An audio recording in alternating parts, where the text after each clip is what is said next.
Welcome to master key TV. Delhi scam, Delhi liquor scam Kavitha సంబంధించి updates మనం ఎప్పటికప్పుడు మన ఛానల్లో ఇస్తూ ఉన్నాం. అయితే నిన్న ఛార్జ్ షీట్ ఆల్రెడీ ఉంటుంది. ఆ ఛార్జ్ షీట్కి అనుబంధ ఛార్జ్ షీట్ అనేది వేయడం జరిగింది.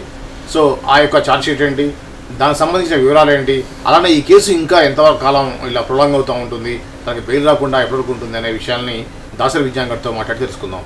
విజయన్ గారు నమస్తే అండి. నమస్తే అండి. ఏంటండి ఇప్పుడు ఈ లిక్కర్ కేసులో యాక్చువల్గా ఒక కేసు అంటే ఛార్జ్ షీట్ వేస్తారు, అనుబంధ ఛార్జ్ షీట్ వేశారు అంటే ఇంకా దాంట్లో డెప్త్గా ఇన్వెస్టిగేట్ చేసి రిపోర్ట్ ఇచ్చారనుకోవచ్చా?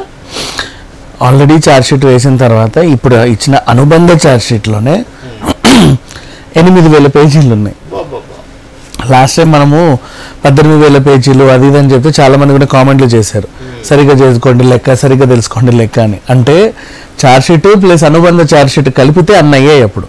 ఇప్పుడు ఓన్లీ అనుబంధ ఛార్జ్ షీటే 8,000 పేజీలు, 8,000 pages. So prevention of money laundering act 45 section 45, 44(1) ప్రకారంగా వాళ్ళు ప్రవేశపెట్టినటువంటి ఛార్జ్ షీట్లో ఆల్మోస్ట్ 5గురికి సమన్లు జారీ చేశారు. ఇప్పుడు అంటే హవాలా రూపంలో గోవా ఎలక్షన్స్ టైంలో డబ్బులు ఎలా పోయాయి, చన్ప్రీత్ సింగ్ అనే ఆయన అక్కడి నుంచి తీసుకొచ్చి ఇక్కడ ఒక మీడియా సంస్థకి ఇచ్చాడు, ఇది chariot productions media private limited. ఆ కంపెనీ ఎండీలు దామోదర్ శర్మ, ప్రిన్స్ కుమార్ వీళ్ళిద్దరికి ఇచ్చాడు. వీళ్ళిద్దరు దాన్ని మన చన్ప్రీత్ సింగ్ ఇచ్చిన ఈ డబ్బులతో ఈయన చేసే ఇండియా హెడ్ న్యూస్ మాజీ ఉద్యోగి అరవింద్ కుమార్కి వాళ్ళు ఇచ్చారు. ఆయన ఏం చేశాడు, ఈ యాప్ నేతలు ఎవరైతే ఉన్నారో వాళ్ళకి తిలా పాపం తలా పిడికాడు పనిచేసాడు. వాళ్ళందరినీ విచారణ చేస్తే మాకు మా సార్ నుంచి డబ్బులు వచ్చాయి కరెక్టే, మేము పార్టీలో ఉన్నాం. ఇప్పుడు ఫర్ ఎగ్జాంపుల్ మొన్న కూడా కేసీఆర్ ఎంపీ ఎలక్షన్స్కి క్యాండిడేట్కి 25 లక్షలన్నా ఎంతో ఇచ్చాడు కదా, గుర్తుంది మనకి.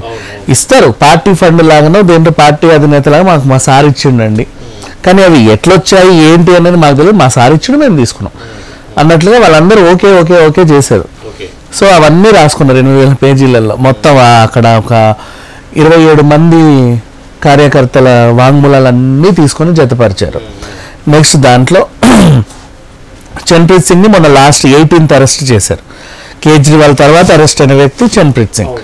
ఇప్పుడు అందరికీ సమన్లు జారీ చేశారు. చన్ప్రీత్ సింగ్ రావాలి, ఈ దామోదర్ శర్మ, ప్రిన్స్ కుమార్ అంటే వాళ్ళకి ఇచ్చినటువంటి ఈయన, అండ్ వీళ్ళ నుంచి ఇచ్చినటువంటి ఆ ఇండియా హెడ్ న్యూస్ మాజీ ఉద్యోగి అరవింద్ కుమార్, వీళ్ళందరినీ కూర్చోపెట్టి కవితని ఇక్కడ కూర్చోపెట్టి కన్ఫ్రంటేషన్. సో ఇక కన్ఫ్రంటేషన్లో అది చెప్తా ఉంటారు ఇలా ఇలా ఇలా ఇలా సంగతి ఇవ్వలేదంటే కుదరదు. ఇప్పుడు ఇక్కడ కవిత ధైర్యం ఏంటంటే, నేను చేసింది సుకేష్తోని వ్యాపారం అంతా. ఫస్ట్ నా అసిస్టెంట్ బుచ్చిబాబు, తర్వాత అక్కడి నుంచి పిల్లై నుంచి సుకేష్, కానీ సుకేష్ ఇచ్చిన డబ్బులు దేనికి, కేజ్రీవాల్కి అప్పచెప్పాడు. కేజ్రీవాల్ నుంచి మళ్ళీ వాళ్ళ ఎవరెవరెవరెవరో, ఆ తర్వాత నుంచి చన్ప్రీత్ సింగ్ నుంచి మీడియా సంస్థల నుంచి మళ్ళీ జనాలకి, ఇట్లా పోయింది. సో దీనికి క్లారిటీ ఉంది, అక్కడ సుకేష్ వరకు క్లారిటీ ఉంది. సో మొత్తం క్లారిటీ ఉంది. కాకపోతే ఈ డబ్బులు సుకేష్ బీఆర్ఎస్ కార్యాలయం నుంచి జరిగిన వ్యవహారం ఇది. ఇప్పుడు మనకి మనీ ట్రయల్ ఆల్మోస్ట్ ఇంచుమించు పూర్తయినట్టే. ఎక్కడి నుంచి సుకేష్ చంద్రశేఖర్ బీఆర్ఎస్ కార్యాలయం నుంచి సుకేష్ చంద్రశేఖర్కి డబ్బులు వెళ్ళాయి. ఓకే కదా, అతను అక్రమ డబ్బుల్ని సక్రమంగా మార్చి మనీ లాండరింగ్ వ్యాపారం చేసే ఆయనకి వెళ్ళాయి.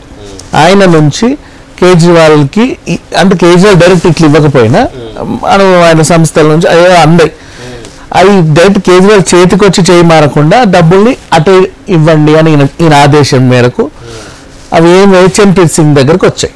మనకు అటువైపు కవితకి సుకేష్ ఎట్లనో ఇప్పుడు ఈ గోవా వ్యవహారం అంతా నడిపించింది చన్ప్రీత్ సింగ్ ఏం చేశాడు, అక్కడి నుంచి ఈ మన chariot productions media private limited అధినేతలు వీళ్ళిద్దరికి ఇచ్చారు. వాళ్ళిద్దరూ చక్కగా పంచుకొని ఎవరెవరికి ఇవ్వాలో చక్కబెట్టి, గోవాలో నార్త్ గోవా సౌత్ గోవా రెండు ఉంటాయి.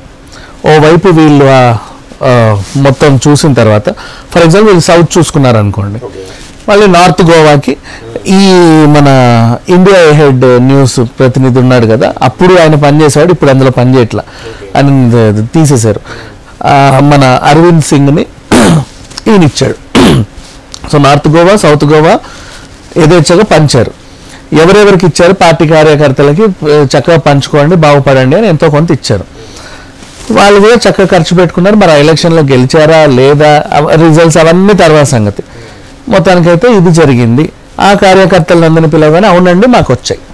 ఎవడిచ్చాడు? వీడిచ్చాడు. మీకు ఎవడిచ్చాడు? వాడిచ్చాడు. వాడికి ఎవడిచ్చాడు? వీడిచ్చాడు. వీడికి ఎవడిచ్చాడు? వాడిచ్చాడు. సో ఇప్పుడు అసలు విషయానికి వెళ్తే బీఆర్ఎస్ కార్యాలయం నుంచి వచ్చింది. సో కవిత ఇప్పుడు అరెస్ట్ అయింది. కవితతో పాటు కవిత అసిస్టెంట్ల ఫోన్లు తీసుకున్నారు, పిల్లల్ని అరెస్ట్ చేశారు, బుచ్చిబాబుని అరెస్ట్ చేశారు, ఇవన్నీ అరెస్ట్ చేశారు. కానీ వీళ్ళని అరెస్ట్ చేయాల, మన దామోదర్ శర్మ, ప్రిన్స్ కుమార్ని ఇంకా అరెస్ట్ చేయాల, అండ్ అనురాగ్ సింగ్ని కూడా అరెస్ట్ చేయాల. జస్ట్ కాదు వాళ్ళు అంటే యాప్కి సంబంధించిన మనుషులు ఈ మీడియా సంస్థలని పెట్టుకొని దీని ద్వారా నడిపించారు. నిన్న మనం యశోద హాస్పిటల్ వ్యవహారం ఎలా ఉందో అలా అన్నమాట. ఆ రకంగా నడిపించుకున్నారు. అంటే వీళ్ళు మేము ఏదో చేస్తున్నాము, ప్రొడక్షన్కి సినిమా తీస్తున్నాము, షికారు తీస్తున్నాము, దీనికి సంబంధించి మేము పేమెంట్లు చేస్తున్నాం అన్నట్లుగా ఇచ్చారు వాళ్ళు. ఆ విధంగా చేసుకున్నారు. సో ఇకపోతే బీఆర్ఎస్ కార్యాలయం నుంచి కదిలింది. కేసీఆర్ కూడా తెలుసు ఆయనకు అనుసంధానంలోనే జరిగింది అని కూడా వీళ్ళు నిన్న చెప్పారు ఆల్మోస్ట్. ఇక అసలు విషయానికి వస్తే కవిత ఒప్పుకోవట్ల, నాకు సంబంధం లేదు, నేను ఎవరికి ఏమి ఇవ్వలేదు, అసలు నాకేమీ తెలియదు. కవితకి ఏం తెలియకపోతే మరి బుచ్చిబాబుకి ఏమైనా తెలుసా? బుచ్చిబాబు కానీ డబ్బులు ఎక్కడి, వాడికి కూడా ఏమి తెలియదు అని చెప్తుంది. పిల్లకి ఏం తెలుసా? మరి పిల్లకి నాకు సంబంధం లేదు అని ఈమె చెప్పలేదు. పిల్ల ద్వారా ఈమె ఏదో చేసింది, అయినా నోరిప్పట్ల. అండ్ నెక్స్ట్ ఈ గ్రూప్ ఒకటే నోరిప్పట్ల. సౌత్ గ్రూప్కి చెందినటువంటి వాళ్ళల్లో ఆల్రెడీ అప్రూవల్గా మారిన వాళ్ళు ఉన్నారు. ఆంధ్రప్రదేశ్ వాళ్ళు, మాగుంట వాళ్ళు అప్రూవల్గా మారి వచ్చేసారు. కానీ ఇక్కడ మాత్రం ఈ తెలంగాణకు చెందినటువంటి ఈ వ్యవహారంలో ఉన్న వీళ్ళు బయటపడట్ల. సో కవిత మాత్రం ఇంకా చాలా ధైర్యంగా ఉంది. ఏమవుతుందో చూసుకుని, నా చేతి నుంచి అయితే నేను ఎవరికేమి ఇవ్వాల, నా ఫింగర్ ప్రింట్స్తో సహా నేను ఎవరికేమి ఇవ్వాల, నా పేరుతో కూడా నేను ఎవరికేమి ఇవ్వాల, నేను ఎక్కడ సంతకాలు చేయాల, నేనేం చేయాల. సో నా దగ్గరికి వచ్చే అవకాశం అయితే లేదు. ఇప్పుడు ఏ కోర్టుకైనా సరే మెటీరియల్ ఎవిడెన్స్ అనేది ఉంటుంది. ఎంత పెద్ద నువ్వు చంపినోడు అని తెలిసినా కూడా నాకు మెటీరియల్ ఎవిడెన్స్ లేదు, నువ్వు దోషి, నేను చెప్పలేను, నిన్ను నిందితుడు అనలేను. తెలుసు జడ్జికి వీడే చంపాడు అని, తెలుసు జడ్జికి వీడే దొంగతనం చేశాడు అని. అంటే వితౌట్ ప్రూఫ్స్ మన రాజ్యాంగం అలా ఉంది, మన చట్టం అలా ఉంది. ఆ ప్రూఫ్ లేకపోతే మనం దోషులం కాదు. సో కవితకు సంబంధించి ఆ ప్రూఫ్లు లేవు, మెటీరియల్ ఎవిడెన్సెస్ లేవు. మొబైల్ సంగతి విషయానికి వస్తే అందుకే తీసుకెళ్ళి లోపలేశారు. ఆమె చేసిన తప్పు ఏంటంటే, నేను 10 ఏళ్ల నుంచి వాడిన ఫోన్లు ఇవే అని చెప్పేసి అప్పటికప్పుడు ఆ ఎంఐ ఫోన్లు, రియల్మీ ఫోన్లు ఏమో ఉంటాయి కదా, ఓ 10,000 15,000 ఓ 10 ఫోన్లు తీసుకెళ్ళి ఆడ మొహన పడేసింది. ఆవిడే చూసుకుంటారులే అని.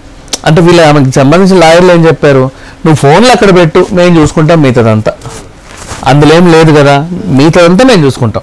కాకపోతే ఇక్కడ ఏంటంటే మరి ఆ కోర్టు ఎందుకు పరిగణలోకి తీసుకోవట్లేదు తెలియదు. మరి సీరియస్గా తీసుకుంటే కేసులో ఫోన్లు అప్పచెప్పిందా లేదా అనే వ్యవహారం ఉంది.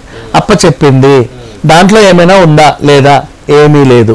కానీ ఆ ఫోన్లు కవితవా కాదా, కవితవే అని రాస్తారు. కానీ టెక్నికల్గా వీళ్ళు మన వాళ్ళు వెళ్ళట్లా, చట్టంకి టెక్నికల్ వాల్యూస్తో వెళ్ళే ఇది లేదు.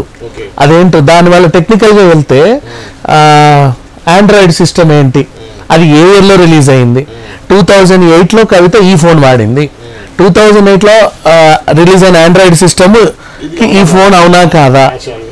ఆమెమో ఐఫోన్ 14లు, ప్రో మ్యాక్స్లు, ఆండ్రాయిడ్ 14లు 13లు 12 అన్ని పెట్టేసింది. అప్పట్లో కార్బన్ సెల్కాన్ ఉన్న టైం నుంచి ఈమె ఫోన్లు వాడుతుంది. మోటరోలా ఈ ఫ్లిప్ ఫోన్లు ఉన్నప్పటి నుంచి వాడుతుంది ఈమె ఫోన్లు. నోకియా డబ్బా ఫోన్లు ఉన్నప్పటి నుంచి ఫోన్లు వాడుతున్నారుగా. కానీ గత 10 ఏళ్ళుగా నేను వాడే ఫోన్లు ఇవే అని ఏవో అడ్డమైన ఫోన్లు ఇచ్చేసింది. తెలుసు, ఈడీకి తెలుసు ఈ విషయం, ఇది ఈమెది కాదు అని నిరూపించడానికి వాళ్ళు తహతహలాడుతున్నారు. అలానే ఈమెను కొట్టడానికి లేదు, తిట్టడానికి లేదు, 3rd డిగ్రీ ప్రయోగించడానికి లేదు, వితౌట్ ఎనీథింగ్. సో ఇట్లా ఉంది. అది కవిత ధైర్యం. ఎంత కాదనుకున్నా మెటీరియల్ ఎవిడెన్స్ వీళ్ళెవరు తేలేరు, తెచ్చినా నా లాయర్ చూసుకుంటాడు ఈమెది కాదండి అని. అది నడుస్తా ఉంటది.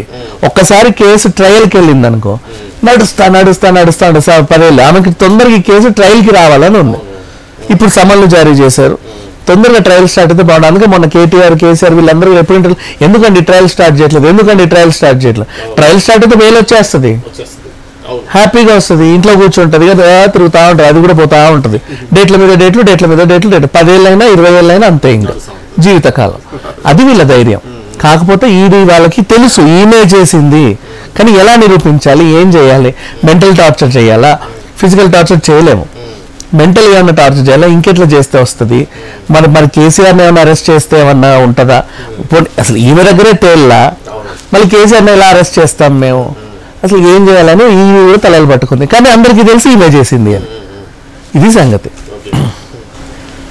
ఇది అండి కవిత లిక్కర్ కేసు సంబంధించినటువంటి తాజా అప్డేట్స్. మరో అంశంతో మళ్ళీ కలుద్దాం. అంతవరకు చూస్తూనే ఉండండి మాస్టర్ కీ టీవీ.